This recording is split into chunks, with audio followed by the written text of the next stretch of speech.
ဘောဒီရှေးဟောင်းတစ်ပင်ရဲ့သူတော်စင်တစ်ပိုင်းအဆင့်ရုပ်သေးရုပ်ငါးရုပ်ကိုအနိုင်ယူပြီးနောက်မှာတော့ရှောင်းရံတဲ့အဖွဲ့ဟာတစ်ပင်ရဲ့အတွင်းပိုင်းကိုဝင်ရောက်သွားခဲ့ကြတယ်။အဲ့ဒီနောက်မှာသူဟာသူ့ရဲ့ကောင်းကင်မီးတောက်စွမ်းအင်ကိုအသုံးပြုပြီးတစ်ပင်ရဲ့ကိုယ်ထဲမှာရှိတဲ့တောက်အေဂရစ်ရဲ့အဖြတ်စွမ်းအင်တွေကနေဖြစ်ပေါ်လာတဲ့နတ်ဆိုးစိတ်ဝိညာဉ်ကိုတန့်စင်ပေးခဲ့တယ်။ဒီလိုနဲ့သူဟာအလွန်အရေးသွေးမြင့်မားတဲ့ဘောဒီစေ24စေနဲ့အတူတလောကလုံးကစွမ်းအားရှင်တွေအယူမှုဖြစ်ကြရတဲ့ဘောဒီနှလုံးသားကိုရရှိခဲ့တယ်။ဒါအပြင်သူ့ရဲ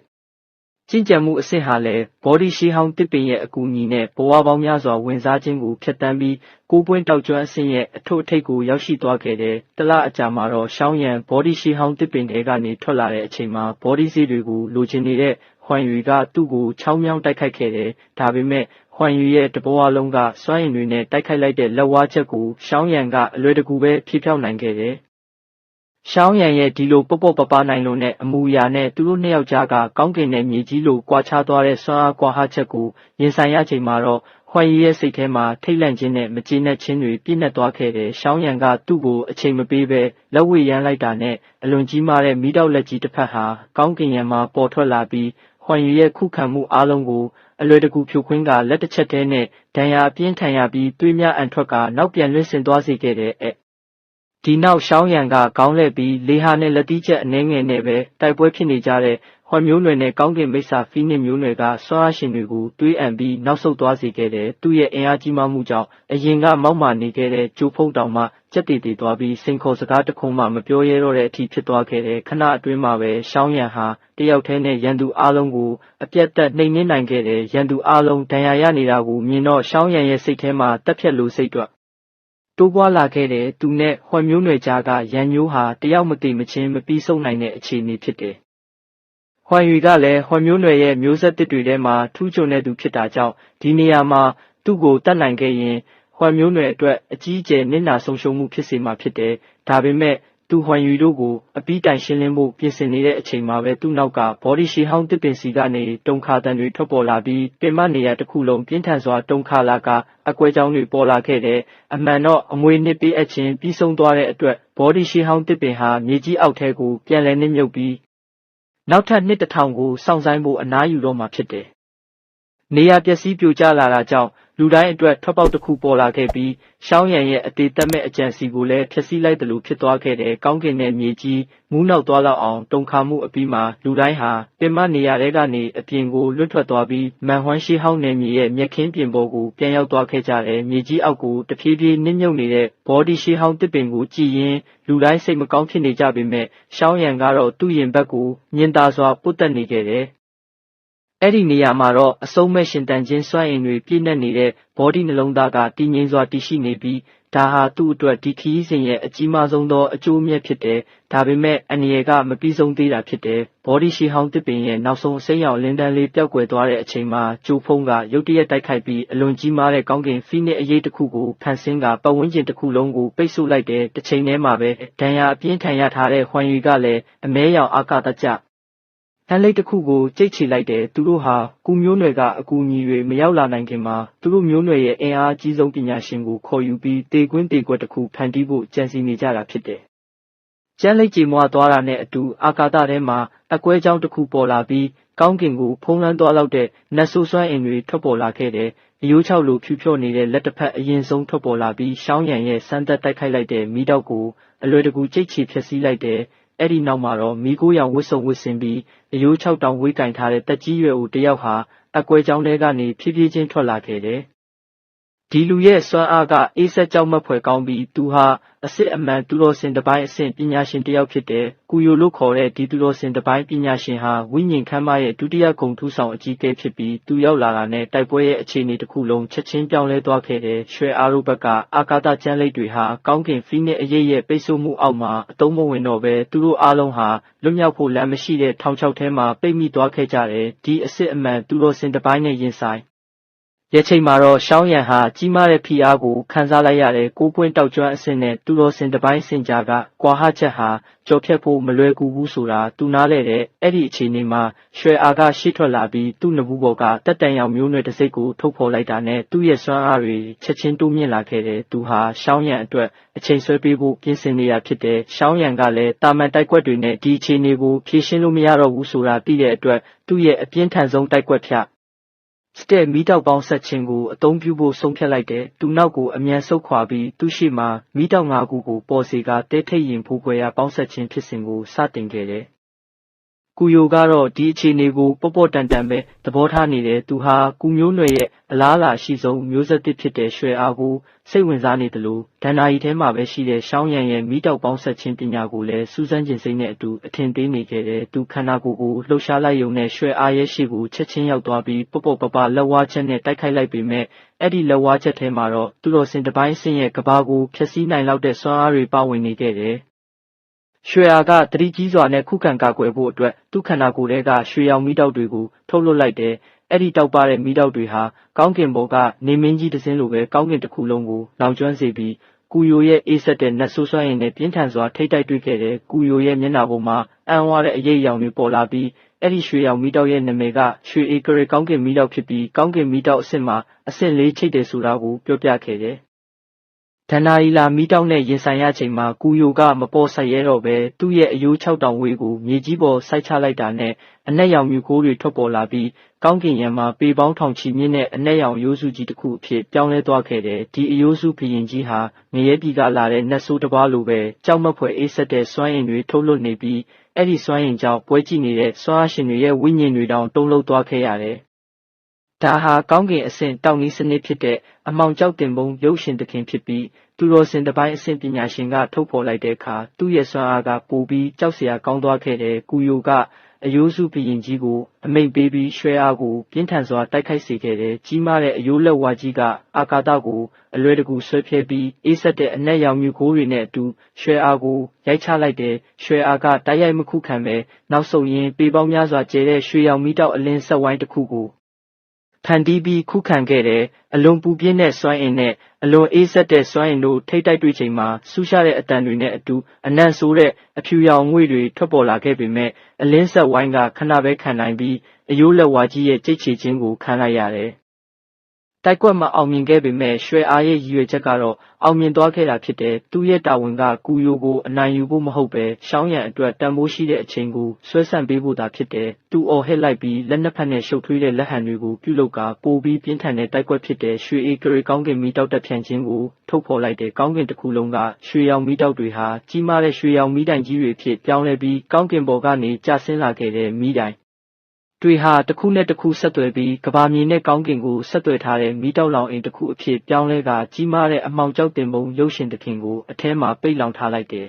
။တက်ဖြန့်ခြင်းအတွင်းမှာမရေမတွက်နိုင်တဲ့ရွှေရောင်မီးတောက်အလင်းတန်းတွေဟာအရက်မျက်နှာအနှံ့ပြန်တန်းနေပြီးတစ်ချိန်ပြန်ကန်တိုင်းစွမ်းအားကပိုပြီးတိုးပွားလာခဲ့တဲ့ကြောက်မက်ဖွယ်ပူချိန်ကြောင့်တက်ဖြန့်ခြင်းအတွင်းကလေထုတွေမီးလောင်ကျွမ်းလာပြီးအယိုးစုဘုရင်ကြီးရဲ့ခန္ဓာကိုယ်တစ်ခုလုံးကိုပြင်းထန်စွာလောင်ကျွမ်းစေခဲ့တဲ့ရွှေအေကရေကောင်းကင်မီးတောက်ဟာတောက်ချီကိုတောင်လောင်ကျွမ်းစေနိုင်တယ်လို့နာမည်ကြီးပြီးအခုချိန်မှာတော့သူ့ရဲ့စွမ်းအားကိုအပြည့်အဝထုတ်ဖော်ပြသနေခဲ့တယ်။အမောင်ကျောက်တင်ပုံရုပ်ရှင်သခင်ရဲ့ခန္ဓာကိုယ်ပေါ်ကအနက်ရောင်မြူခိုးတွေဟာချက်ချင်းအငွေ့ပြန်သွားပြီးစိန်ထက်မှကြောတဲ့အယိုးတွေတောင်အည်ပျော်စပြုလာခဲ့တယ်။အယိုးစုဘုရင်ကြီးအကြက်ရိုက်နေတာကိုမြင်တော့ကူယိုကမျက်မှောင်ကျုပ်လိုက်တယ်သူသိထားတာကကောင်းကင်မီးတောက်ကဘလောက်ပဲအားကောင်းပါစေရွှဲအားရဲ့စွမ်းအားနဲ့တော့အစွမ်းကုန်ထုတ်ဖော်နိုင်မှာမဟုတ်ဘူးဖြစ်တယ်သူကထူးဆန်းတဲ့လက်ဟန်တွေကိုပြုလုပ်လိုက်တာနဲ့မီးတောက်တက်ဖြန့်ခြင်းထဲမှာပိတ်မိနေတဲ့အယိုးစုဘုရင်ကြီးစီကနေကြောက်မက်ဖွယ်အော်တန်တစ်ခုထွက်ပေါ်လာပြီးသူ့ခန္ဓာကိုယ်ထဲကနေမရေမတွက်နိုင်တဲ့ဝိညာဉ်ခန္ဓာကိုယ်တွေထွက်ပေါ်လာခဲ့တယ်ဒီဝိညာဉ်တွေဟာရွှေရောင်မီးတောက်နဲ့ထိတွေ့တာနဲ့မကြောက်မရွံ့ပဲကိုဖောက်ခွဲခဲ့ကြတဲ့ထောင်တောင်းချီတဲ့ဝိညာဉ်တွေရဲ့ကိုဖောက်ခွဲမှုဟာအလွန်ကြောက်စရာကောင်းပြီးအဆုံးမရှိတဲ့ရွှေရောင်မီးပင်လယ်ကြီးကိုအပေါက်တစ်ခုဖြစ်အောင်ဖောက်ခွဲနိုင်ခဲ့တဲ့အဲ့ဒီအခွင့်အရေးကိုအသုံးချပြီးအယိုးစုဘုရင်ကြီးဟာသူ့ခန္ဓာကိုယ်ကိုပေတစ်ထောင်ကနေ10ပေရွယ်စားအထိကျုံလိုက်တယ်ဒါပေမဲ့သူ့ရဲ့အယိုးတွေကပိုပြီးနှက်မှောင်လာပြီးထုတ်လွှတ်တဲ့အေးဆက်တဲ့စွမ်းအင်ကလည်းပိုပြီးကြောက်စရာကောင်းလာခဲ့တယ်ပိုပြီးအံ့ဩစရာကောင်းတာကအယိုးစုရဲ့ပါးစပ်ကနေကူယိုရဲ့အတန်ထွက်ပေါ်လာတာပဲဖြစ်တယ် မူလဝိညာဉ်နဲ့ပေါင်းဆက်လိုက်တဲ့အယိုးစုဘုရင်ကြီးရဲ့စွမ်းအားကအစများစွာတိုးတက်လာပြီးမီးတောက်တက်ဖြန့်ခြင်းကိုအလွယ်တကူဆွဲဖြဲကကျဲလောင်တဲ့ပေါက်ကွဲတံနဲ့အတူတက်ဖြန့်ခြင်းတစ်ခုလုံးပျက်စီးသွားခဲ့တဲ့တက်ဖြန့်ခြင်းကနေလွတ်မြောက်ပြီးနောက်ဝိညာဉ်အယိုးစုကချက်ချင်းမတိုက်ခိုက်ဘဲအောင်နိုင်သူရဲ့အမူအရာနဲ့ရွှဲအားကိုကြည့်နေခဲ့တယ်။ဒါပေမဲ့ရွှဲအားရဲ့မျက်နှာပေါ်မှာတော့ရှုံးနိမ့်ခြင်းရဲ့ဝမ်းနည်းမှုအစားအပြုံးတစ်ခုပေါ်လာပြီးသူ့တာဝန်ကျေပွန်သွားပြီလို့ကြေညာလိုက်တဲ့စကားဆုံးတာနဲ့သူဟာရှောင်းရံရဲ့နောက်ကိုဆုတ်ခွာသွားခဲ့တယ်။အဲ့ဒီအချိန်မှာရှောင်းရံရဲ့လက်ဖွားပေါ်မှာတော့အယောင်၅မျိုးရှိတဲ့မီးတောက်တွေနဲ့ဖွဲ့စည်းထားတဲ့လှပတဲ့မီးကြပန်းတစ်ပွင့်လည်းပတ်နေပြီးအာကာသကိုလိမ်ဖယ်နိုင်လောက်တဲ့ဖြစ်စည်းခြင်းစွမ်းရည်တွေထုတ်လွှတ်နေခဲ့တယ်။ဝိညာဉ်အယိုးစုကသူ့ကိုယ်တောင်တုန်လှုပ်စေတဲ့ဖြစ်စည်းခြင်းစွမ်းရည်ကိုခံစားမိပြီးဒီမီးတောက်ပေါင်းဆက်ခြင်းကသူ့ကိုစိတ်မပြတ်စေဖို့မျှော်လင့်ကြောင်းလေးနက်စွာပြောခဲ့တဲ့ရှောင်းရံကအေးဆက်စွာပြုံးပြီးရွှေအားတို့ကိုလုံခြုံတဲ့နေရာကိုအမြန်ဆုတ်ခွာခိုင်းခဲ့တဲ့ဒီဖြစ်စည်းခြင်းမီးကြပန်းရဲ့စွမ်းအားကိုသူကိုယ်တိုင်တောင်အပြည့်အဝမထိန်ချုပ်နိုင်ဘူးဆိုတာသူသိတယ်။ရှောင်းရံလက်ညှိုးထိုးလိုက်တာနဲ့အယောင်၅မျိုးရှိတဲ့မီးကြပန်းဟာအလင်းတန်းတစ်ခုအဖြစ်ပြောင်းလဲပြီးဝိညာဉ်ရိုးစုစီကိုတိတ်ဆိတ်စွာပြန်တန်းသွားခဲ့တဲ့မိကြပန်းဖြတ်တန်းသွားတဲ့နေရာတိုင်းမှာအာကာသဟာအပိုင်းပိုင်းပြတ်တောက်သွားပြီးရှီလျားနှမောင်နဲ့အနက်ရောင်အကွဲကြောင်းတစ်ခုကျန်ခဲ့ကတေမင်းရဲ့ဒဇင်တစ်ခုကောင်းကင်ကိုဖြတ်တန်းသွားတယ်လို့ပဲဖြစ်တယ်။ရှောင်းရံရဲ့တဘွားလုံးကစွမ်းအားတွေနဲ့ဖန်တီးထားတဲ့ဒီပြင်းထန်ဆုံးတိုက်ကွက်ကိုရင်ဆိုင်ဖို့ကူယိုကလည်းမပေါ်စရဲတော့တာဖြစ်တယ်။သူကအယိုးစုကိုအမိန့်ပေးပြီးမရေမတွက်နိုင်တဲ့ဝိညာဉ်တွေကိုထပ်မံခေါ်ယူခဲ့တယ်။ဒီဝိညာဉ်တွေကကိုမဖောက်ခွဲပဲအယိုးစုရဲ့ခန္ဓာကိုယ်ပေါ်မှာအလွှာလိုက်ကပ်ညှိပြီးနောက်ဆုံးမှာတော့အနက်ရောင်လင်းတန်းတွေထွက်ပေါ်နေတဲ့တောင်းပေါင်းများစွာသောဝိညာဉ်အယိုးတန်ချက်ကအဖြစ်ပြောင်းလဲသွားခဲ့တယ်။တင်းမာတဲ့အကြီးတွေအောက်မှာဖြက်စီးခြင်းမိကြပန်းဟာနောက်ဆုံးတော့ဝိညာဉ်ရိုးတန်ချက်ကနဲ့ပြင်းထန်စွာတိုက်မိသွားခဲ့တယ်။တိုက်မိတဲ့အချိန်မှာကဘာကြီးတစ်ခုလုံးတိတ်ဆိတ်သွားပြီးလေတိုက်တန်တောင်မကြားရတော့တာဖြစ်တယ်။အဲ့ဒီနောက်မှာတော့ကဘာမြေကိုတုန်ခါသွားစေလောက်တဲ့ပောက်ကွဲတန်ကြီးထွက်ပေါ်လာပြီးပေပေါင်းထောင်ချီကျဲတဲ့အယောင်၅မျိုးရှိတဲ့မိတောက်မုန်တိုင်းကြီးတစ်ခုကောင်းကင်ယံမှာပြင်းထန်စွာတိုက်ခတ်သွားခဲ့တယ်။မုန်တိုင်းဖြတ်တန်းသွားတဲ့နေရာတိုင်းမှာအာကာသဟာအနက်ရောင်အပေါက်တွေဖြစ်ဆွဲဖြဲခံရပြီးကြောက်မက်ဖွယ်စွမ်းရည်လိုင်းတွေကြောင့်ပတ်ဝန်းကျင်ကမြေကြီးတွေတောင်တလွှာလုံးပျောက်ကွယ်သွားခဲ့တဲ့ကျိုဖုံဖန်တီးထားတဲ့အာကာသပိတ်ဆို့မှုဟာလည်းဒီဖြက်စီးခြင်းမုန်တိုင်းကြောင့်အလွယ်တကူပျက်စီးသွားပြီးသူကိုယ်တိုင်လည်းသွေးအံကဒဏ်ရာအပြင်းထန်ရရှိသွားခဲ့တဲ့ရှောင်းရံကအဝေးကနေဒီလပပြီးကြောက်စရာကောင်းတဲ့မိတောက်မုန်တိုင်းကိုမျက်နှာတီတီနဲ့ကြည့်နေခဲ့တဲ့သူတော်စင်တစ်ပိုင်းအဆင့်ပညာရှင်တစ်ယောက်ရဲ့ကြကောက်စရာကောင်းပုံကိုသူသိတဲ့အတွက်ဒီလောက်လွယ်လွယ်နဲ့အနိုင်ရမှာမဟုတ်ဘူးလို့သူယုံကြည်နေခဲ့တယ်သူထင်တဲ့အတိုင်းပဲမိတောက်မုန်တိုင်းတဖြည်းဖြည်းပျောက်ကွယ်သွားတဲ့အခါတန်ချက်ကဝစ်စင်ထားတဲ့ဝိညာဉ်ရိုးစုဟာပျက်စီးနေတဲ့အာကာသထဲမှာမတ်တရက်နေစေဖြစ်တယ်။ဟွမ်မျိုးနွယ်ကပညာရှင်တွေဝမ်းသာအားရအော်ဟစ်ကြမလို့ရှိသည့်အခြေအနေကရုတ်တရက်ပြောင်းလဲသွားခဲ့တဲ့ကျက်ဆူတဲ့အတန်နဲ့အတူတန်ချက်ကအပိုင်းစားတစ်ခုအယိုးစုကိုပေါ်ကနေပြုတ်ကျလာပြီးနောက်ဆက်တွဲမှာအကွဲကြောင်းတွေပိုများလာကတန်ချက်ကတစ်ခုလုံးပေါက်ကွဲကြေမွသွားခဲ့တယ်။တန်ချက်ကမရှိတော့တဲ့နောက်မှာတော့ဒဏ်ရာမရဘူးလို့ထင်ရတဲ့အနက်ရောင်ရိုးစုကိုယ်တဲ့ပုံမှာလည်းအကွဲကြောင်းတွေပြည့်နှက်နေခဲ့တယ်။လေပြေလေးတိုက်ခတ်သွားချိန်မှာအယိုးစုရဲ့မျက်လုံးပေါက်ထဲကမီးတောက်နှစ်ခုဟာငြိမ်းသွားပြီးအဲ့ဒီနောက်မှာတော့သူတော်စင်တစ်ပိုင်းဆင့်ဝိညာဉ်ကထိန်းချုပ်ထားတဲ့ဒီအားကောင်းတဲ့အယိုးစုဟာလူတိုင်းရဲ့အံ့ဩတဲ့အကြည့်တွေအောက်မှာပြာမုန်းအဖြစ်ပြောင်းလဲသွားခဲ့တယ်။တစ်ချိန်တည်းမှာပဲအဝေးကကူယိုရဲ့ခန္ဓာကိုယ်ဟာပြင်းထန်စွာတုန်ခါပြီးသွေးတလုတ်အံကမျက်နှာကစက်ကူလိုဖြူဖြော့သွားခဲ့ပြီးဒဏ်ရာပြင်းထန်ရရှိသွားခဲ့တဲ့ဒဏ်ရာပြင်းထန်ရထားပေမဲ့ကူယိုရဲ့မျက်လုံးထဲမှာတော့ပိုပြီးပြင်းထန်တဲ့တက်ဖြတ်လိုစိတ်တွေတောက်လောင်နေခဲ့တယ်သူကရှောင်းရံရဲ့စွမ်းရည်ကိုအတိမတ်ပြုပေမဲ့သူ့ကိုအနိုင်ယူနိုင်သေးတယ်လို့ယုံကြည်နေခဲ့တယ်ဒါပေမဲ့သူ့စကားမဆုံးခင်မှာပဲရွှေရောင်လင်းတန်းတစ်ခုဟာမိုးကြိုးလိုသူ့ရှိကိုရောက်လာခဲ့တယ်ရှောင်းရံဟာကင်းကုန်မန်သားကိုယ်တဲကိုထုတ်ဖော်ပြီးရွှေရောင်လူတန်ကြီးအဖြစ်ပြောင်းလဲကကြောက်မက်ဖွယ်စွမ်းရည်တွေနဲ့ပြည့်နေတဲ့လက်သီးနဲ့ကူယိုရဲ့ခေါင်းကိုထိုးချလိုက်တယ်ကူယိုကအလျင်အမြန်ခုခံတိုက်ခိုက်ခဲ့တယ်။တန်ချင်းထိခတ်တန်လိုအတန်ထွက်ပေါ်ပြီးရွှေရောင်လူတန်ကြီးဟာခြေလမ်းပေါင်းများစွာနောက်ဆုတ်သွားခဲ့ပြီးသူ့လက်သီးပေါ်မှာလက်မဝက်လောက်နဲ့တဲ့လက်ဝါးရတစ်ခုကျန်ခဲ့တဲ့ကူယိုကတော့ခြေတလန်းပဲနောက်ဆုတ်ခဲ့ရပြီးဒဏ်ရာရနေတဲ့သူတော်စင်တစ်ပိုင်းအဆင့်ရဲ့တံပြန်တိုက်ခိုက်မှုဟာအလွန်ကြောက်စရာကောင်းနေစေဖြစ်တယ်။သူကမိကြပန်းကိုတုံးပြီးသွားတဲ့ရှောင်းရံဟာအင်အားကုန်နေပြီလို့ယူဆပြီးသူ့ကိုဖမ်းဆီးဖို့ပြင်ဆင်လိုက်တယ်။ဒါပေမဲ့သူအနက်ရောင်မြူခိုးလက်ကြီးနဲ့ဖမ်းဆီးဖို့ကြိုးစားချိန်မှာပဲရှောင်းရံရဲ့ဘေးကအာကာသအားလှိုင်းထပြီးအကွဲကြောင်းတစ်ခုပေါ်လာကရောင်လောင်ရဲ့ပုံရိပ်ဟာဖြည်းဖြည်းချင်းထွက်ပေါ်လာခဲ့တယ်။သူကအကြီးအကဲတစ်ယောက်အနေနဲ့ကလေးတစ်ယောက်ကိုအနိုင်ကျင့်ရတာရှက်စရာမကောင်းဘူးလားလို့ကူယိုကိုမေးလိုက်တယ်။ ရောင်လောင်ရုတ်တရက်ပေါ်လာတာကြောင့်ဝိညာဉ်ခမ်းမရဲ့ဒုတိယဂုံတူးဆောင်အကြီးအကဲဖြစ်တဲ့ကူယိုတောင်အံ့ဩသွားသလိုရှောင်းရံကိုယ်တိုင်လည်းအလွန်အံ့ဩသွားခဲ့တယ်ရောင်လောင်ကရှောင်းရံရှိဟောင်းနယ်မြေမှာအချိန်ကြာနေတဲ့အတွက်စိတ်ပူပြီးလာကြည့်တာဖြစ်ကြောင်းနဲ့ဒီတိုက်ပွဲကိုအချိန်မီရောက်လာတာဖြစ်ကြောင်းရှင်းပြခဲ့တယ်သူကသူ့တပည့်ရဲ့တိုးတက်လာတဲ့စွမ်းအားကိုကြည့်ပြီးကျဉ်းနှက်စွာချီးကျူးခဲ့တယ်ရောင်လောင်ရောက်လာတာနဲ့တင်းမာနေတဲ့အခြေအနေဟာချက်ချင်းပြောင်းလဲသွားခဲ့တယ်သူကရှောင်းရံကိုသူ့နောက်မှာကာကွယ်ပေးပြီးကူယိုကိုကြည့်ကလူကြီးတယောက်အနေနဲ့ကလေးတယောက်ကိုအနိုင်ကျင့်တဲ့အရှက်မရှိတဲ့လုပ်ရက်ကိုပြုလုပ်တဲ့အတွက်ပြစ်တင်ပြောဆိုခဲ့တယ်။ကူယိုကတော့ဒါကိုဂရုမစိုက်ပဲဟွမ်မျိုးနွယ်ဟာသူတို့ရဲ့ရည်မှန်းချက်အောင်မြင်ဖို့အတွက်ဘာမဆိုလုပ်တတ်ပြီးဂုဏ်သိက္ခာကိုအရေးမလုပ်ဘူးလို့အေးဆက်စွာပြောခဲ့တယ်။ရောင်လောင်ကဒါကိုကြားတော့ပြုံးလိုက်ပြီးဒါဆိုကလေးတွေကိုအနိုင်မကျင့်ပဲငါတို့သူတော်စင်တစ်ပိုင်းအဆင့်နှစ်ယောက်တိုက်ခိုက်ကြရအောင်လို့စိန်ခေါ်လိုက်တယ်။ဒီစကားကကူယိုရဲ့အားနည်းချက်ကိုထိသွားခဲ့တယ်သူတို့နှစ်ယောက်လုံးသူတော်စင်တစ်ပိုင်းအဆင့်ဖြစ်ပေမဲ့အခုချိန်မှာသူကရှောင်းရံရဲ့ဖြစ်စည်းခြင်းမိကြပန်းကြောင့်ဒဏ်ရာအပြင်းထန်ရထားတဲ့အတွက်ရောင်လောင်နဲ့တိုက်ခိုက်ရင်အနိုင်ရဖို့အခွင့်အရေး30%တောင်မရှိတာဖြစ်တယ်စိတ်ထဲမှာစိုးရိမ်နေပေမဲ့ကူယိုကအလျှော့မပေးပဲဟွမ်မျိုးနွယ်ရဲ့အင်အားကြီးမပုံကိုပြောပြီးချင်းချောက်ခဲ့တယ်ဒါပေမဲ့သူ့စကားမဆုံးခင်မှာပဲရွှေအားတို့ဟာရောင်လောင်ရဲ့နောက်ကိုရောက်လာခဲ့ပြီးရွှေအားကအာကာသကျမ်းလေးတစ်ခုကိုကြိတ်ချီကကူမျိုးနွယ်စီကိုသွားတဲ့အာကာသလမ်းကြောင်းကိုဖွင့်လိုက်တယ်။ကူယိုတို့မျက်နှာပြက်နေချိန်မှာပဲအင်အားကြီးမားတဲ့သူတော်စင်တစ်ပိုင်းအဆင့်ပညာရှင်တဦးဖြစ်တဲ့ကူမျိုးနွယ်ကထုံရွှမ်းအကြီးအကဲဟာလမ်းကြောင်းထဲကနေဖြည်းဖြည်းချင်းထွက်လာခဲ့တယ်။အခြေအနေဟာလုံးဝပြောင်းပြန်ဖြစ်သွားပြီးဟွမ်မျိုးနွယ်ဘက်ကအာသာချက်တွေလုံးဝပျောက်ကွယ်သွားခဲ့တဲ့ထုံရွှမ်းအကြီးအကဲကရောင်လောင်နဲ့နှုတ်ဆက်ပြီးနောက်ကူချင်းရန်စီကနေအဖြစ်ပြက်ဆုံးကိုသိရှိသွားပြီးမျက်နှာမကောင်းစွာနဲ့ကူယိုကိုစိုက်ကြည့်လိုက်တယ်သူတော်စင်တစ်ပိုင်းအဆင့်ပညာရှင်နှစ်ယောက်ရဲ့ဖိအားအောက်မှာကူယိုတို့ဘက်ကအရှိန်အဝါတွေလုံးဝကျဆင်းသွားခဲ့တယ်ဟွမ်ယူကနောက်ထပ်ပညာရှင်ခေါ်ဖို့လိုမလားလို့မေးတဲ့အခါကူယိုကဘောဒီနှလုံးသားမရှိတော့တာကိုတေချာအောင်လုပ်ပြီးနောက်ခဏစဉ်းစားပြီးလက်လျှော့ဖို့ဆုံးဖြတ်လိုက်တယ်သူသိထားတာကအခုချိန်မှာနောက်ထပ်ပညာရှင်ခေါ်ရင်ကူမျိုးနွယ်ကလည်းအလားတူလုပ်မှာဖြစ်ပြီးအခြေအနေပိုဆိုးသွားနိုင်တယ်လို့ဟွမ်မျိုးနွယ်ရဲ့အင်အားကိုလည်းစောစီးစွာဖော်ကောင်လုပ်တယ်လို့ဖြစ်သွားမှာဖြစ်တယ်ဆုံးဖြတ်ချက်ချပြီးနောက်ကူယိုကစိတ်ထဲမှာမကျေနပ်ပေမဲ့ဒဏ်ရာတွေပျောက်သွားတဲ့အခါပြန်တွေ့ကြတာပေါ့ဆိုတဲ့စကားကိုပြောပြီးနောက်ဆုတ်ဖို့ပြင်ဆင်ခဲ့တဲ့ထုံရွှမ်းကြီးကဲကလည်းအခြေအနေကိုပိုမဆိုးချင်တဲ့အတွက်သဘောတူလိုက်တယ်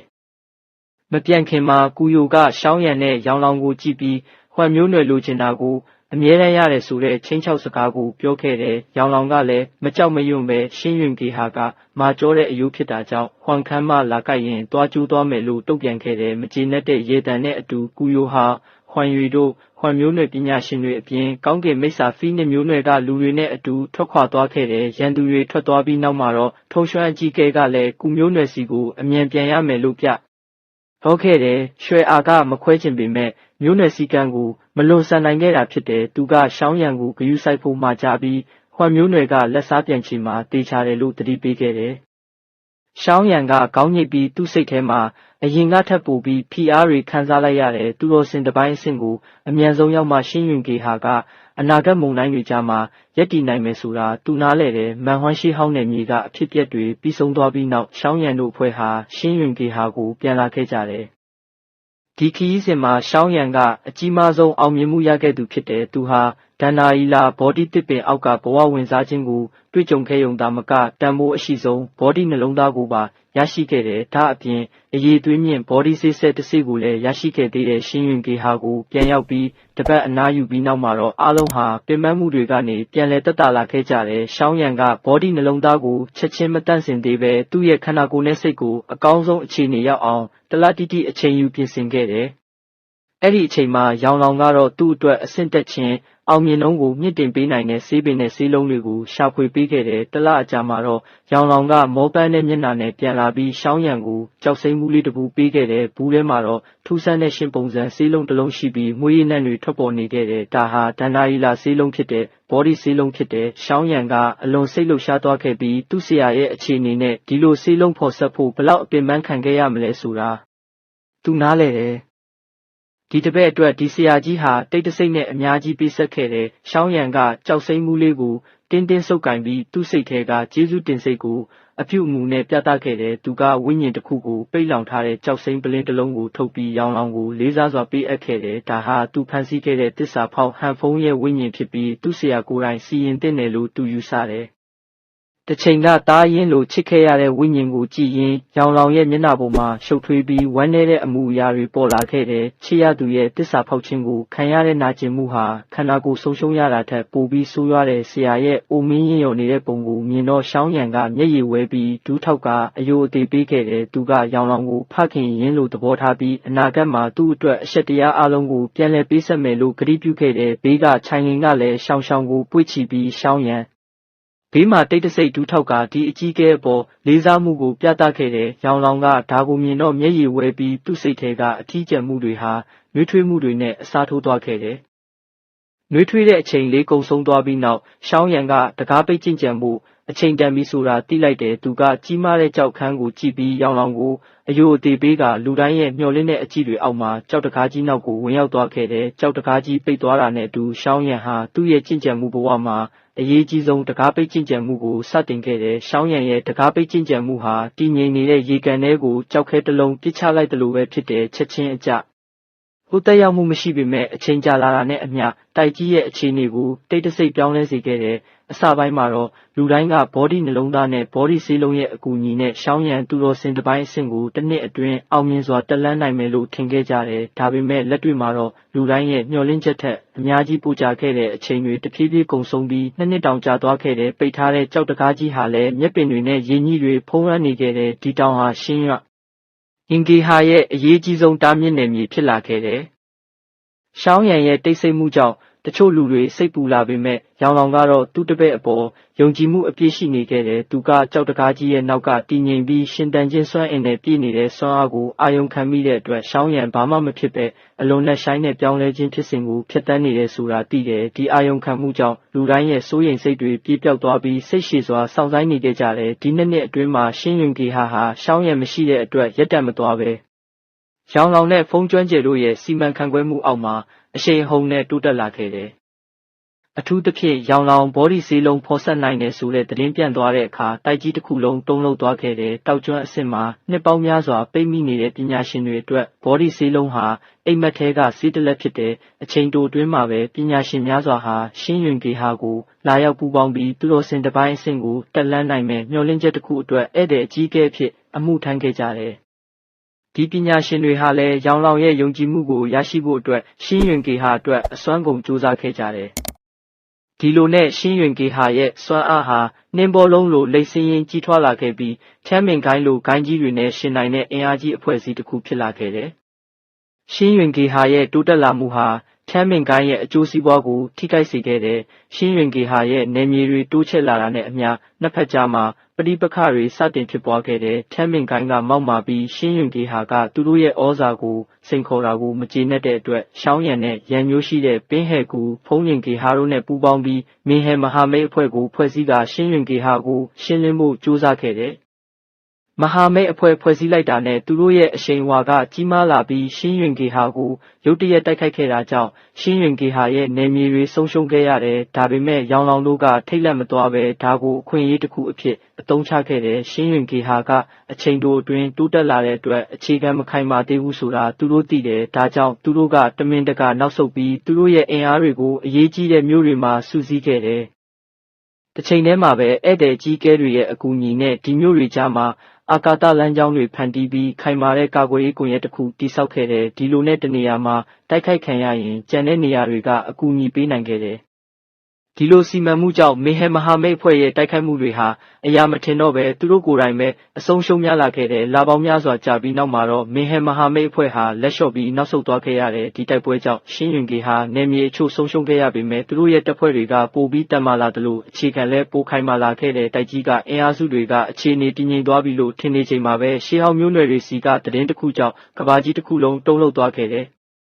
ရှေးဟောင်းမျိုးနွယ်၈ခုတည်းကတစ်ခုဖြစ်တဲ့လင်မျိုးနွယ်ရဲ့လင်နယ်မြေဟာနှစ်ပေါင်းများစွာပိတ်ထားပြီးနောက်ပြန်လည်ပွင့်လာခဲ့တယ်။ဒါပေမဲ့လူတွေတွားကြည့်တဲ့အခါမှာတော့လင်နယ်မြေတစ်ခုလုံးဗလာဖြစ်နေပြီးလင်မျိုးနွယ်တွေသာမကသူတို့နဲ့သက်ဆိုင်တဲ့လူပေါင်းများစွာပါပျောက်ဆုံးနေတာကိုတွေ့ခဲ့ရတယ်ဒီသတင်းကြောင့်တိုက်ကြီးတစ်ခုလုံးတုံ့လှုပ်သွားပြီးကျန်တဲ့ရှေးဟောင်းမျိုးနွယ်တွေကလည်းအရင်ကကြုံဖူးတဲ့အန္တရာယ်ကိုခံစားလိုက်ရတယ်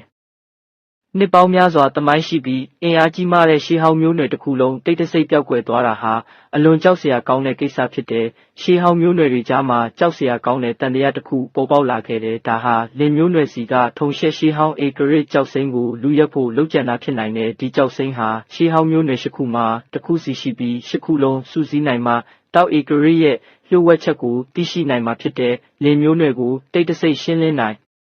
တဲ့အင်အားစုဟာအလွန်ရှားပါးပြီးတန်တရားအရှိဆုံးကတော့အင်အားအကြီးဆုံးဖြစ်တဲ့ကူမျိုးနွယ်နဲ့ဟွမ်မျိုးနွယ်တို့ပဲဖြစ်တယ်။ဒီတန်တရားကြောင့်ကျန်တဲ့ရှေးဟောင်းမျိုးနွယ်တွေကြားမှာဆက်ဆံရေးတင်းမာလာခဲ့တဲ့ကူမျိုးနွယ်ကတော့ဒီကိစ္စနဲ့ပတ်သက်ပြီးငြင်းဆိုခြင်းမရှိသလိုဟွမ်မျိုးနွယ်ကလည်းတိတ်ဆိတ်စွာနေခဲ့တဲ့လင်မျိုးနွယ်ပျောက်ကွယ်သွားတဲ့ကိစ္စဟာလောဝက်လောက်ကြာပြီးနောက်တဖြည်းဖြည်းတိမ်မြုပ်သွားပေမဲ့သူ့ရဲ့နောက်ဆက်တွဲအကျိုးသက်ရောက်မှုတွေကတော့ဆက်လက်ရှိနေခဲ့တယ်။အချိန်တွေကုန်လွန်ပြီးရှောင်းရံတကားပိတ်ကျင့်ကြံတာ2နှစ်ပြည့်သွားခဲ့တယ်။ရှင်းရင်ကေဟာအတွင်းမှာတော့ရှောင်းရံအောင်မြင်မှာမဟုတ်ဘူးဆိုတဲ့အတန်တွေစတင်ထွက်ပေါ်လာခဲ့တယ်။ဒါပေမဲ့ရောင်လောင်ကတော့သူ့တပည့်အပေါ်ယုံကြည်မှုအပြည့်ရှိနေစေဖြစ်တယ်။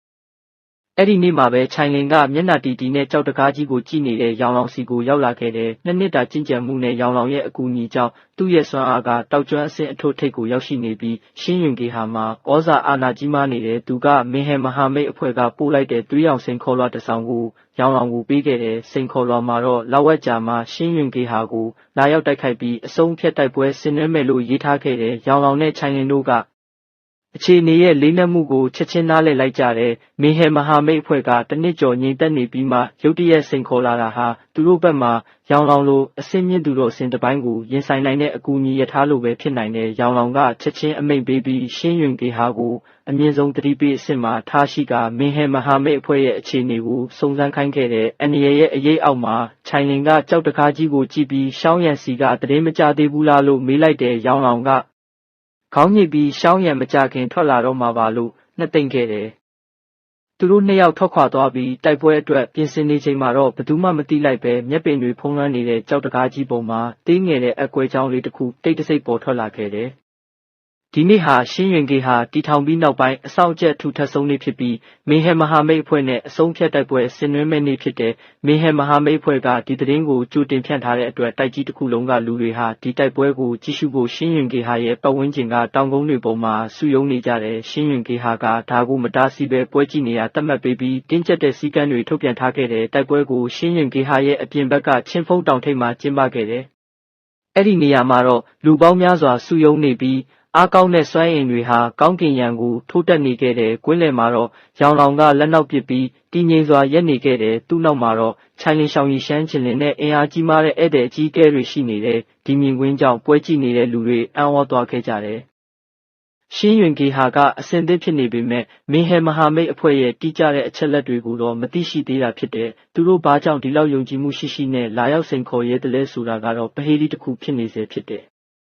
လူတိုင်းစိတ်လှုပ်ရှားစွာစောင့်ဆိုင်နေချိန်မှာရောင်လောင်ကရှင်းရင်ကေဟာရဲ့ဝင်ပေါက်ကိုကြည့်ပြီးရန်သူတွေရောက်လာပြီလို့ကြေညာလိုက်တဲ့အဲ့ဒီနေရာကအာကာသဟာကြီးမားတဲ့အကွဲကြောင်းတစ်ခုနဲ့ပွင့်ထွက်သွားပြီးအေးဆက်တဲ့စွမ်းရည်တွေထွက်ပေါ်လာကမိုးချင်းတန်လိုရေတန်နဲ့အတူလူအုပ်ကြီးဟာ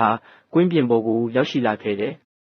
ခေါင်းဆောင်ကတော့မီးခိုးရောင်ဝစ်စုံဝစ်ဆင်ထားပြီးမျက်နှာဖြူဖြော့ကမျက်လုံးထဲမှာရှေးဟောင်းငွေတက်တွေရှိနေတဲ့တက်ကြီးရွယ်အိုတစ်ယောက်ဖြစ်တယ်။သူဟာထမ်းမင်ကိုင်းရဲ့နှစ်ပေါင်းများစွာပုံကွယ်နေခဲ့တဲ့အကြီးအကဲဖြစ်တဲ့ထမ်းမင်တက်ကြီးဝိညာဉ်ဖြစ်တယ်။သူနဲ့ရောင်လောင်တို့ဟာနှစ်ယောက်လုံးအစင်းမြင့်သူတော်စင်တစ်ပိုင်းပညာရှင်တွေဖြစ်ကြတယ်။ဒီတစ်ချိန်မှာတော့မင်းဟဲမဟာမိတ်အဖွဲ့ကအင်အားအကုန်သုံးပြီးလာရောက်တိုက်ခိုက်တာဖြစ်ပြီးတောက်ကျွမ်းအဆင့်ပညာရှင်တွေတောင်တဝက်လောက်ပါဝင်လာခဲ့တယ်။ဒါပေမဲ့ရောင်လောင်ကဒီလောက်အင်အားနဲ့တော့အခုချိန်ကရှင်းရင်ကေဟာကိုအနိုင်ယူဖို့မလုံလောက်ဘူးဆိုတာသိတယ်။ထမ်းမင်တက်ကြီးဝိညာဉ်ကလည်းဒါကိုသိတဲ့အတွက်ချက်ချင်းမတိုက်ခိုက်ပဲရှင်းရင်ကေဟာကိုသူတို့ရဲ့နယ်မြေကနေထွက်ခွာသွားဖို့နဲ့သူတို့ကိုဘယ်တော့မှပြန်မတိုက်ခိုက်ဖို့ဆိုတဲ့အရှက်ရောက်ပွဲတောင်းဆိုမှုတွေကိုပြုလုပ်ခဲ့တယ်။ဒီလိုမဖြစ်နိုင်တဲ့တောင်းဆိုမှုကိုချိုင်လင်တို့ကချက်ချင်းညှင်းဆိုခဲ့တယ်။ရောင်လောင်ကလည်းတည်ငြိမ်စွာညှင်းဆိုပြီးလက်ဝဲရမ်းလိုက်တာနဲ့ကြိုတင်ပြင်ဆင်ထားတဲ့ချမ်းလော့မြေကွန်ရဲ့တက်ဖြန့်ခြင်းကိုအသက်သွင်းလိုက်တဲ့အလင်းတိုင်တွေဟာပတ်ဝန်းကျင်ကတောင်ကုန်းတွေကနေထွက်ပေါ်လာပြီးမင်းဟဲမဟာမိတ်အဖွဲ့ကိုပိတ်လောင်ထားလိုက်တဲ့ရှင်းရင်ကေဟာကကြိုတင်ပြင်ဆင်ထားတာကိုမြင်တော့ချမ်းမင်တက်ကြီးဝိညာဉ်ရဲ့မျက်နှာပေါ်မှာအေးဆက်တဲ့အပြုံးတစ်ခုပေါ်လာခဲ့တယ်။သူကမင်းဟဲမဟာမိတ်အဖွဲ့ရဲ့အင်အားတစ်ခုတည်းနဲ့ရှင်းရင်ကေဟာကိုအနိုင်ယူဖို့မလုံလောက်ဘူးဆိုတာဝန်ခံခဲ့ပေမဲ့သူတို့မှာနောက်ထပ်အကူအညီတွေရှိနေသေးတယ်လို့ပြောခဲ့တယ်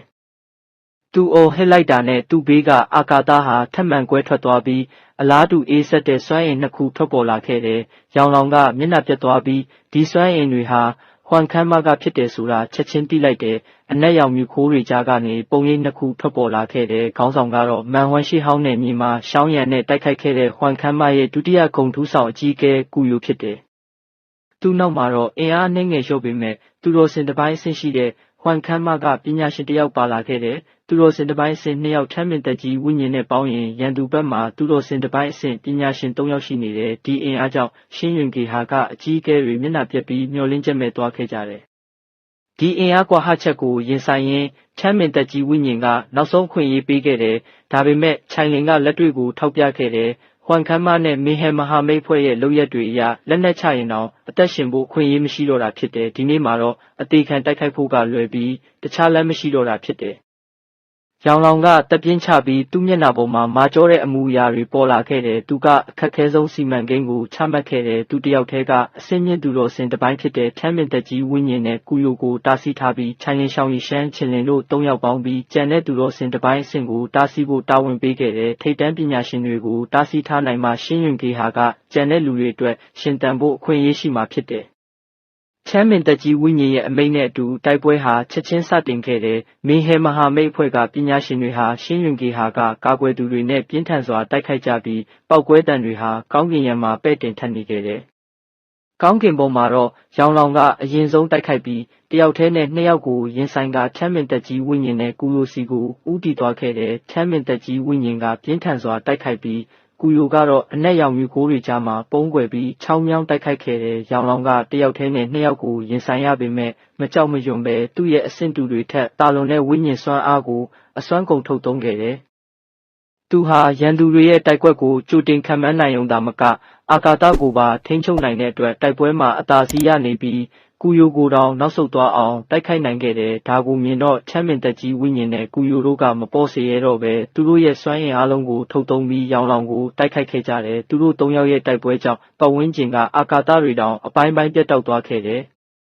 တစ်ဖက်မှာတော့ဟွမ်ခမ်းမရဲ့တတိယဂုဏ်ထူးဆောင်အကြီးအကဲကလည်းပြင်းထန်တဲ့ခုခံမှုကိုရင်ဆိုင်နေရတယ်။ခြိုင်လင်ကပေပေါင်းထောင်ချီကြီးမားတဲ့တက်တန်ရောင်မွေနဂါကြီးအဖြစ်ပြောင်းလဲပြီးမိုးကြိုးတွေနဲ့တိုက်ခိုက်ခဲ့တယ်။ရှောင်းရီရှမ်းကတော့သူ့ရဲ့အစိတ်ခန္ဓာကိုယ်ကိုအသုံးပြုပြီးသူတော်စင်တစ်ပိုင်းအဆင့်ပညာရှင်တောင်ကြောက်ရတဲ့အစိတ်တောက်ချီတွေကိုထုတ်လုပ်ခဲ့တယ်။ချင်းလင်ကတော့ဒန္နာရီလာရှေးဟောင်းကောင်းကင်မွေကိုခေါ်ယူပြီးသူ့ရဲ့ခေါင်းကိုယ်လုံးကနေဖြည့်ဆည်းခြင်းစွမ်းအင်တွေထုတ်လုပ်ကာတိုက်ခိုက်ခဲ့တဲ့တတိယဂုဏ်ထူးဆောင်အကြီးအကဲကသူတော်စင်တစ်ပိုင်းအဆင့်ဖြစ်ပေမဲ့ဒီလိုထူးချွန်ပြီးထူးခြားတဲ့စွမ်းရည်တွေရှိတဲ့အမျိုးသမီး3ယောက်နဲ့ရင်ဆိုင်ရချိန်မှာကြီးမားတဲ့ဖိအားကိုခံစားလိုက်ရတယ်။သူကတက်တန်ရောင်မွေနဂါအစိတ်ခန္ဓာကိုယ်နဲ့ရှေးဟောင်းကောင်းကင်မွေတို့ဟာဒဏ္ဍာရီထဲမှာပဲရှိတဲ့အရာတွေဖြစ်တယ်ဆိုတာကိုအံ့ဩစွာသိရှိသွားခဲ့တယ်။ဒါပေမဲ့သူတော်စင်တစ်ပိုင်းအဆင့်နဲ့တောက်ကျွမ်းအဆင့်ကြားကကွာဟချက်ကိုကျော်ဖြတ်ဖို့မလွယ်ကူတဲ့အတွက်သူကသူ့ရဲ့ကြီးမားတဲ့တောက်ချီကိုအသုံးပြုပြီးအမျိုးသမီး3ယောက်နဲ့ပြင်းထန်စွာတိုက်ခိုက်နေခဲ့တယ်။ရှင်းယွန်ဂေဟာအတွင်းမှာတိုက်ပွဲတွေပြင်းထန်နေချိန်မှာပဲရှင်းယွန်ဂေဟာရဲ့နောက်ကတောင်ကုန်းပေါ်ကတည်ငြိမ်နေတဲ့နေရာမှာတော့ထူးခြားတဲ့ပြောင်းလဲမှုတစ်ခုဖြစ်ပေါ်လာခဲ့တယ်။2နှစ်ကြာတကားပိတ်ကျင့်ကြံနေတဲ့ရှောင်းရံရဲ့ကြောက်တကားကြီးဟာရုတ်တရက်တုန်ခါလာခဲ့တယ်။အဲ့ဒီနောက်မှာတော့သေးငယ်တဲ့အကွဲကြောင်းလေးတွေဟာနိုးထလာတဲ့သွေးကြောတွေလိုပဲပေပေါင်းရာချီနဲ့တဲ့တောင်ရဲ့အတွင်းပိုင်းကနေတဖြည်းဖြည်းပေါ်ထွက်လာခဲ့တဲ့တောင်ရဲ့အတွင်းပိုင်းမှာတော့2နှစ်ကြာအိပ်စက်နေခဲ့တဲ့စွမ်းအားဟာနောက်ဆုံးတော့ဖြည်းဖြည်းချင်းနိုးထလာခဲ့တာဖြစ်တယ်။ဒီနေ့အတွက်ဗီဒီယိုအချင်းချုပ်ကတော့ဒီလောက်ပါပဲ။နောက်ထပ်ဗီဒီယိုအသစ်တွေတင်တိုင်းသိရအောင်ခေါင်းလောင်းလေးနှိပ်ထားဖို့မမေ့ပါနဲ့တော့ကြည့်ရှုပေးတဲ့အတွက်ကျေးဇူးတင်ပါတယ်။